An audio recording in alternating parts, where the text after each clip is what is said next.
Hello friends, മോൾജീസ് ചാനലിലേക്ക് എല്ലാവർക്കും സ്വാഗതം. ഓയിലോ പഞ്ചസാരയോ ശർക്കരയോ ഇതൊന്നും ചേർക്കാതെ ആവിയിൽ വേവിച്ചെടുത്ത ഒരു പലഹാരമാണ് ഇന്ന് ഷെയർ ചെയ്യുന്നത്. ഇത് തയ്യാറാക്കാനായിട്ട് നല്ലവണ്ണം പഴുത്ത ഏത്തപ്പഴവും റവയുമാണ് വേണ്ടത്. ആദ്യം ഏത്തപ്പഴത്തിൻ്റെ സ്കിന്നൊക്കെ മാറ്റി ചെറുതായിട്ടരിഞ്ഞ് മിക്സിയുടെ ജാറിലേക്ക് ഇടുക. കൂടെ ഫ്ലേവറിനായിട്ട് കുറച്ച് ഏലക്കായും വെള്ളമൊന്നും ഒഴിക്കാതെ നല്ല പേസ്റ്റ് പോലെ അരച്ചെടുത്ത് മാറ്റി വെക്കുക. ഇനി ചൂടായ ഒരു പാനിൽ 1 ടീസ്പൂൺ നെയ്യ് ഒഴിച്ച് അതിലേക്ക് 1 കപ്പ് റവ ഇടുക. നന്നായി ഇളക്കി റോസ്റ്റ് ചെയ്യുക. മീഡിയം ഫ്ലെയിമിൽ വേണം റോസ്റ്റ് ചെയ്യാനായിട്ട്. റോസ്റ്റായി കഴിയുമ്പോൾ ഫ്ലെയിം ലോയിൽ വെച്ചതിന് ശേഷം ഇതിലേക്ക് നമ്മൾ അരച്ച് വെച്ചിരിക്കുന്ന ഏത്തപ്പഴം ഒഴിക്കുക. നല്ലവണ്ണം മിക്സ് ആക്കുക. ലൂസായി തോന്നിയേക്കാം, പക്ഷേ കുറേ കഴിയുമ്പോൾ ഇത് ടൈറ്റ് ആകും.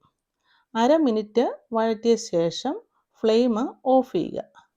ഇതിലേക്ക് 1 കപ്പ് തേങ്ങ ചിരകിയത്, ലേശം ഉപ്പ്, 1/2 ടീസ്പൂൺ ചില്ലി ഫ്ലേക്സ് ഇതെല്ലാം കൂടി ഇട്ട് വീണ്ടും നന്നായിട്ട് ഇളക്കണം. ഇവിടെ ഞാൻ പഞ്ചസാരയോ ശർക്കരയോ ഒന്നും ചേർക്കുന്നില്ല. ഏത്തപ്പഴത്തിൻ്റെ മധുരം മാത്രമേ ഉള്ളൂ. മധുരം കൂടുതൽ താല്പര്യമുള്ളവർക്ക് പഞ്ചസാരയോ ശർക്കരയോ ആഡ് ചെയ്യാം. ഇനിയും ഇത് കൈകൊണ്ട് വേണം നല്ലവണ്ണം കുഴയ്ക്കാനായിട്ട്. നല്ല സോഫ്റ്റായിട്ട് വരും. അതിങ്ങനെ വന്നതിന് ശേഷം ഇത് നമുക്ക് ഇഷ്ടമുള്ള ഷേപ്പിലും സൈസിലും ഉണ്ടാക്കിയെടുക്കാം. ഇവിടെ ഞാനെല്ലാം ബോൾസ് ആക്കിയാണ് ഉണ്ടാക്കിയിരിക്കുന്നത്. ഇവയെല്ലാം ആവി വരുന്ന പാത്രത്തിലോട്ട് മാറ്റുക. 10 മിനിറ്റ് അടച്ചു വെച്ച് ആവിയിൽ വേവിച്ചെടുക്കുക. 10 മിനിറ്റ് കഴിഞ്ഞ് തുറന്ന് നോക്കുക. എല്ലാം വെന്ത് നല്ല സോഫ്റ്റായിട്ട് വന്നിട്ടുണ്ട്. ബോൾസ് എല്ലാം സെർവിങ് ബൗളിലോട്ട് മാറ്റുക. അതുപോലെ ഡെക്കറേഷന് വേണ്ടി കുറച്ച് ഗ്രേറ്റഡ് കോക്കനട്ട് ബോൾസിൻ്റെ മുകളിൽ ഞാൻ വെക്കുന്നുണ്ട്. കാണാനും കഴിക്കാനും സോഫ്റ്റും ടേസ്റ്റിയുമായി പലഹാരം പെട്ടെന്ന് ഉണ്ടാക്കിയെടുക്കാം. അതുപോലെ ഈ പലഹാരം ഉണ്ടാക്കുമ്പോൾ 1/2 ടീസ്പൂൺ ചില്ലി ഫ്ലേക്സ് ഞാൻ ചേർക്കുന്നുണ്ട്.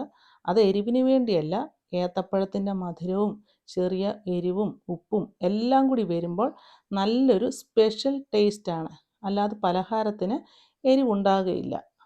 ഏത് സമയത്തും കഴിക്കാവുന്ന ഈ പലഹാരം നിങ്ങൾക്കിഷ്ടമായെങ്കിൽ ലൈക്ക് ചെയ്യുക, ഷെയർ ചെയ്യുക, കമൻറ്റ് ചെയ്യുക.